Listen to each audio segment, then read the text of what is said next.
কি কি সমস্যা থাকলে ফ্রিলান্সার লাগানোর পরে জাম হয়ে যায় বা কেন জাম হয় সেগুলো আজকে আপনাদের দেখাবো। বা একটা লজেন ফ্রিলান্সার সেট করার পরে বা চালাইতে গেলে কেন বারবার সিজ হয়ে যায় সেইগুলো আজকে আপনাদের দেখাবো। বা নির্ধারিত একদমই বলবো যে লজেন ফ্রিলান্সার জাম হওয়ার পিছনে কি কি সমস্যা থাকে। প্রিয় দর্শক, কেমন আছেন? আশা করছি আল্লাহর রহমতে ভালো আছেন। আমিও ভালো আছি। আমি আবারও নতুন আরেকটা ভিডিও নিয়ে আসছি। এরকম সমস্যার অনেক কমেন্ট আমি পেয়ে থাকি, যা আসলে যে একটা ফ্রিলান্সার লাগানোর পরে কেন জাম হয়ে যায় বা লাগায় কমপ্লিট করে দিলে লজেন কেন জাম হয়। আসলে ফ্রিলান্সার জাম হওয়ার পিছনে এই একটা কারণ বলতে এই ফ্রিলান্সার ড্রামটা যেখানে মেশে যায় ওই পয়েন্টটা যদি ক্ষত হয়ে যায় বা ওই পয়েন্টটা যদি খেয়ে যেয়ে বসে, তাহলে কিন্তু ওই প্লাঞ্জারটা ঠিক মতন ওই জায়গায় বসতে পারে না। তারই কারণে দেখা গেল একটু বেয়াতেড়া ফিটিং হলে প্লাঞ্জারটা জাম হতেই পারে। এই প্লাঞ্জার ড্রামে সুতো পেঁচানোর একটাই উদ্দেশ্য, যাতে ওই পয়েন্টটা যে ঠিক মতন মিশে যায়, যাতে কোনো দিক কোনো কাজ বা বেয়াতেড়া না হয়। তারই কারণে আর সব সময় রাখবেন এই লম্বা ছিদ্রটা স্ক্রুর দিকে, তাহলে ঠিকঠাক মতন থাকবে। এই চার ঘোড়া ইঞ্জিনের প্লাঞ্জারের যারাই কাজ করবেন না কেন, এই ভিডিওটা তাদের জন্য খুবই গুরুত্বপূর্ণ হবে। কারণ গুরুত্বপূর্ণ বলতেছি কেন, যে প্লাঞ্জার জাম হয়ে গেলে কিন্তু একটা প্লাঞ্জার লাগানোর পরে যদি জাম হয়ে যায় তাহলে অনেকটা সমস্যা হয়। একটা প্লাঞ্জার জাম হওয়ার পিছনে কিন্তু অনেকটা কারণ থাকে। তারই কারণে বলেছি ভিডিওটা এক সেকেন্ডও না টেনে দেখবেন। প্লাঞ্জার আসলে কি কি কারণে হয় আমি আজকে আপনাদের একদমই ভালোভাবে বোঝানোর বা দেখানোর চেষ্টা করব। আর কতটুকু কী দেখি আপনারা বুঝতে পারবেন বা শিখতে পারবেন আমি জানি না, তারপরও আমি আপনাদের যথেষ্ট পরিমাণ ভালোভাবে দেখানোর চেষ্টা করি বা বোঝানোর চেষ্টা করি। অনেক সময় এই যে স্প্রিংটা যদি উল্টে যায় তাহলেও কিন্তু অনেক সময় প্লাঞ্জার জাম হয়। আর এই যে ওয়াশারটা এটি হচ্ছে প্রেশার ওয়াশারের একবারে দেখবেন যে ছোটো পয়েন্ট কাটা আর একবারে বড় পয়েন্ট কাটা, ছোটো পয়েন্টটা ভিতরের দিকে যাবে।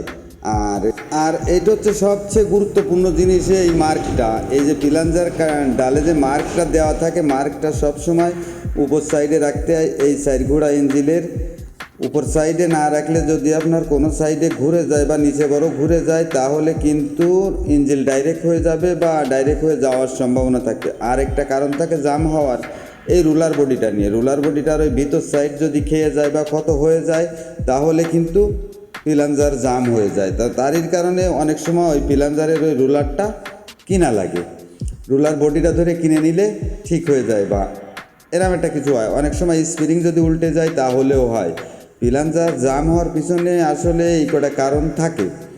আর লজেন জাম হওয়ার পিছনে কি কি কারণ থাকে, লজেন জাম হওয়ার পিছনে যে কারণটা থাকে এটা আসলে খুবই গুরুত্বপূর্ণ বললাম কেন, যে একটা লজেন প্লাঞ্জার সেট করে আমি ইঞ্জিনটা চালাই দিলাম বা এক জায়গায় চালাইতে যাইয়ে ইঞ্জিনটা লজেন জাম হয়ে গেল। লজেন জাম হয়ে যাওয়া মানে ইঞ্জিনটা আর কাজ হবে না, সেই জায়গায় যে আবার আমার কাছে আনা লাগবে, তারপরে এই সমস্যাটা সমাধান আসবে।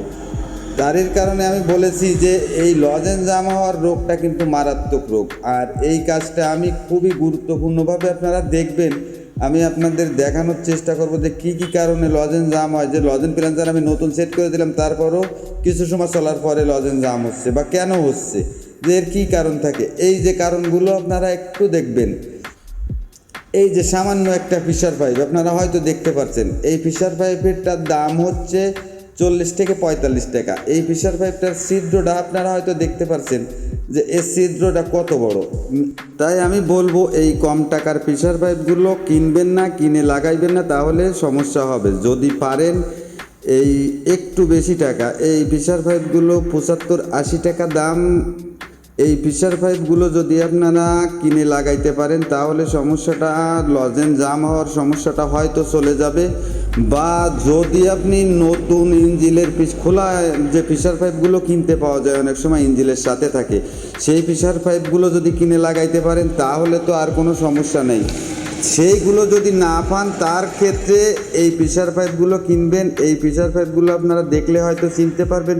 প্রেসার পাইপের দুয়ে মাথায় কিন্তু একটা প্লাস্টিকের ক্যাপ লাগানো থাকে। এই প্রেসার পাইপগুলো লাগাইলে সমস্যাটা আর আসবে না। তারপরেও যদি আর কোনো সমস্যা থাকে, এমনও ইঞ্জিন সামনে আসে যে প্রেসার পাইপ অরিজিনাল আছে, সব ঠিক আছে, তারপরও জাম হয়। তারপরও যদি জাম হয় তাহলে এই ফিলাঞ্জারের বডির যে সিমগুলো থাকে এর 1-2 পিস সিম বাড়ায় দিবেন, তাহলে সমস্যাটা সমাধানে আসবে আশা করা যায়।